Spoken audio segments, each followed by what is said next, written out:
नमस्कार दोस्तों, स्वागत है आपका इन्वेस्टमेंट फंड्स में। दोस्तों, आज हम बात करने वाले हैं ब्राइटकॉम ग्रुप कंपनी की, जो कि डिजिटल मार्केटिंग सर्विसेज प्रोवाइड करती है।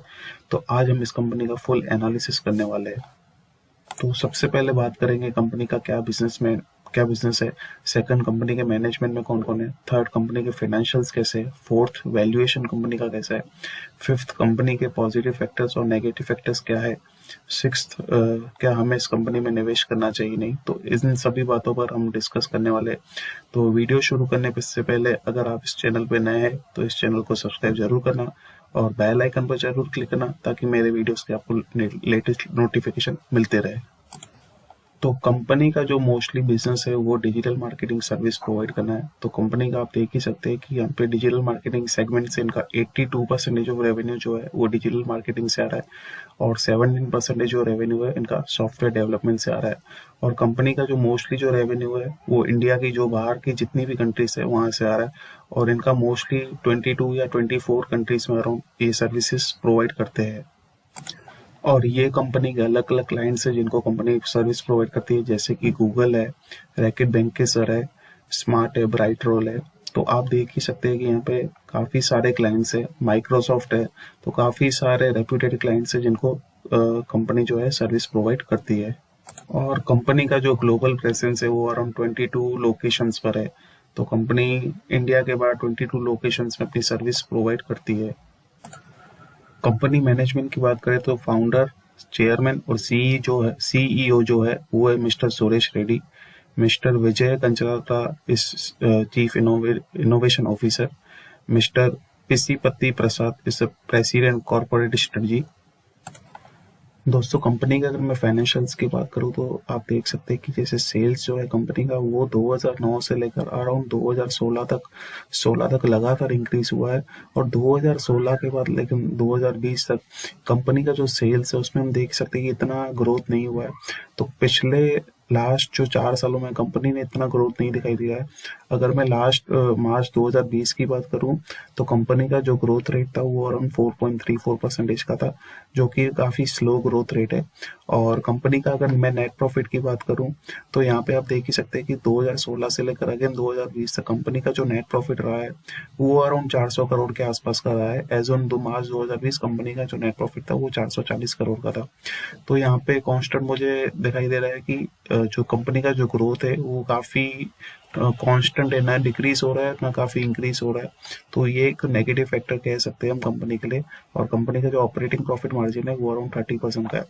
वहीं अगर मैं क्वार्टर ऑन क्वार्टर सेल्स की बात करूं तो यहाँ पे क्वार्टर ऑन क्वार्टर अगर सेल्स की बात देखें तो 11% के आसपास कंपनी ग्रो कर रही है। और जो कंपनी का नेट प्रॉफिट है वो भी अराउंड 100 करोड़ के आसपास है। एज ऑन सितंबर 2020 जो कंपनी का नेट प्रॉफिट था वो 103 करोड़ का था। दोस्तों, एक पॉजिटिव फैक्टर यहाँ ये देखने को मिल रहा है कि कंपनी ने लगातार अपनी बोरोइंग्स डिक्रीज की है। मतलब जो कंपनी का जो कर्जा है वो लगातार डिक्रीज हो रहा है। और मैं अगर शेयर कैपिटल के साथ अगर मैं बोरोइंग्स कंपेयर करूँ तो काफ़ी नेग्लिजिबल है। और सेकंडली, कंपनी का जो कैश बैलेंस है वो भी लगातार इंक्रीज हो रहा है, और एज ऑन सितंबर 2020 ये 131 करोड़ का था। दोस्तों, कंपनी का जो कैश फ्लो है वो भी डिक्रीज होते जा रहा है। तो हम देख सकते हैं यहाँ पे मार्च 2020 में 89 करोड़ का net cash flow from operating activities है। वहीं नेट कैश फ्लो जो है कंपनी का पॉजिटिव है, तो 16 करोड़ के आसपास का इनका cash flow from net cash flow है एज ऑन मार्च 2020। वहीं रिटर्न ऑन कैपिटल एडिक्वेसी हम देख सकते हैं कि कंपनी का अराउंड 21 to 22% के आसपास, जो कि एक average return on capital adequacy है, ना ज़्यादा है ना कम है। और डेटर्स डेज मतलब कि कंपनी को कितने दिनों में अपने क्लाइंट से पेमेंट आती है, तो अराउंड 132 डेज में कंपनी को जो है अपने क्लाइंट से पैसा आता है। तो एज ऑन मार्च 2020 अगर से लेकर अगर हम सबसे पहले की अगर बात करें 9 मार्च 2009 से लेकर 20 तक, तो ये अराउंड 150 डेज के आसपास का रहा है। तो काफ़ी ज़्यादा रिटर्स डेज है, और इसकी वजह से क्या है, कंपनी की कहीं ना कहीं cash flow from operating activities में उसका इम्पैक्ट देखने को हमें मिल रहा है। वहीं अगर मैं शेयर होल्डिंग पैटर्न की बात करूं तो अराउंड 36% का शेयर होल्डिंग पैटर्न है। तो यहाँ पे भी एक नेगेटिव फैक्टर ये है कि कंपनी ने डिक्रीज की हुई अपनी शेयर होल्डिंग, जो कि मार्च 2020 में 39% का शेयर होल्डिंग था वो डिक्रीज होकर 37% हो गया। और फॉरेन इंस्टीट्यूशनल इन्वेस्टर सिंपली अपनी शेयर होल्डिंग डिक्रीज की हुई है 2020 से लेकर दिसंबर 2020 तक, जो है अराउंड 0.72% का शेयर होल्डिंग है एज ऑन दिसंबर 2020। कंपनी के शेयर होल्डिंग के साथ इनका जो प्लेज परसेंटेज है, मतलब जो गिरवी शेयर्स है कंपनी के, वो अराउंड 32% के, तो ये भी एक नेगेटिव फैक्टर है कंपनी के लिए।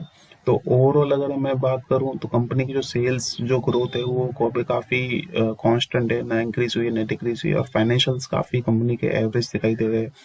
और रिटर्न ऑन इक्विटी जो है कंपनी का वो अराउंड 16% के आसपास का।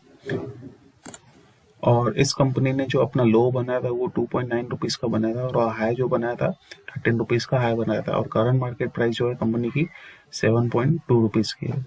तो दोस्तों अब वैल्यूएशन की बात कर लेते हैं कि कंपनी का वैल्यूएशन कैसा है। तो अगर मैं बुक वैल्यू से कंपनी का करंट मार्केट प्राइस अगर मैं कंपेयर करूं तो ये 0.12 के आसपास है, तो काफ़ी लो वैल्यूएशन में ये अभी स्टॉक है वो ट्रेड कर रहा है। बुक वैल्यू से भी अपने जो उसकी जो प्राइस है वो काफ़ी कम है। वहीं स्टॉक का अगर मैं प्राइस टू अर्निंग रेशियो देखूं तो 0.8 का है, और इंडस्ट्री पी जो है वो 23 का है। तो ये जो है अभी स्टॉक है काफ़ी अंडर वैल्यूड है।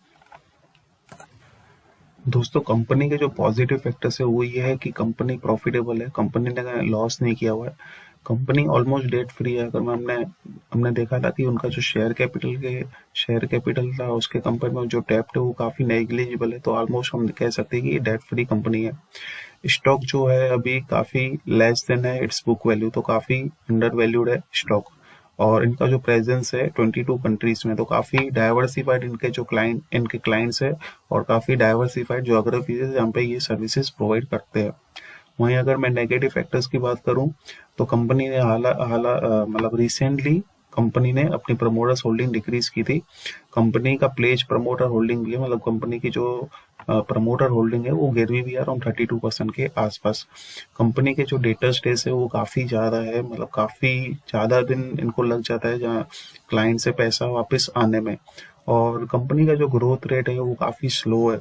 तो ये जो मेन फैक्टर है, इसी की वजह से कहीं ना कहीं ऐसा लग रहा है कि कंपनी का जो स्टॉक मूवमेंट है या जो स्टॉक प्राइस है वो बढ़ नहीं पा रहा है। तो दोस्तों सीधी सी बात है, कंपनी अगर ग्रो नहीं दिखाएगी तो उसका जो डायरेक्ट इम्पैक्ट है हमें कंपनी के स्टॉक प्राइस में देखने को मिलेगा। अगर हमें यहाँ से लग रहा है कि ये कंपनी अगर आगे जाके मल्टीबैगर अगर इसको रिटर्न देने के, तो वैसा हमें सेल्स भी देखना पड़ेगा कि वैसा सेल्स भी इंक्रीज होना चाहिए। वैसे ओवरऑल जो कंपनी का नेट प्रॉफिट है और जो दूसरी चीजें उसमें भी हमें अच्छा खासा इंक्रीज देखने को अगर मिलेगा आने वाले फ्यूचर में, तभी हम कह सकते हैं कि ये कंपनी में आगे जाके स्टॉक मूवमेंट हो सकता है अच्छा खासा। बाकी तो स्टॉक प्राइस है इसका कंपनी का इतना ज्यादा बढ़ेगा नहीं।